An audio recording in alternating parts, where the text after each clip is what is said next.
ბათუმში ცელიაკიის მესამე საერთაშორისო კონგრესი მიმდინარეობს. ეს არის გენეტიკური დაავადება, რომელიც სრულყოფილად შესწავლილი არ არის და არც მისი მედიკამენტოზური მკურნალობაა შესაძლებელი. შესაბამისად, პრობლემა მწვავეა მთელი მსოფლიოს მასშტაბით. კონგრესზე სხვადასხვა ქვეყნის სპეციალისტები დაავადების მართვის შესახებ გამოცდილებას აზიარებენ. საქართველო, კერძოდ ბათუმი იმ მცირე ჩამონათვალთა შორის არის, სადაც ცელიაკიის პედიატრიული სკრინინგის პროგრამა მოქმედებს.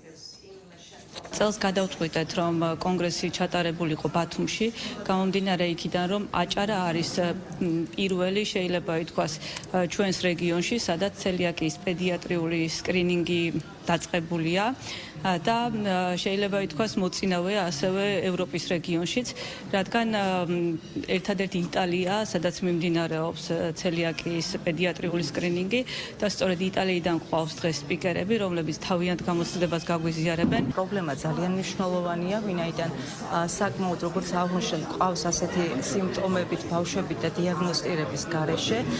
ჩვენ დღევანდელ შეხვედრას, როგორც მოგეხსენებათ, საერთაშორისო ექსპერტებიც ესწრებიან, რომელთაც აქვს გამოცდილება დიაგნოსტიკის მიმართულებით, მაგალითად იტალიაში აღნიშნული სკრინინგული პროგრამები ხორციელდება და მათი გამოცდილების გაზიარება ხდება სწორედ დღეს.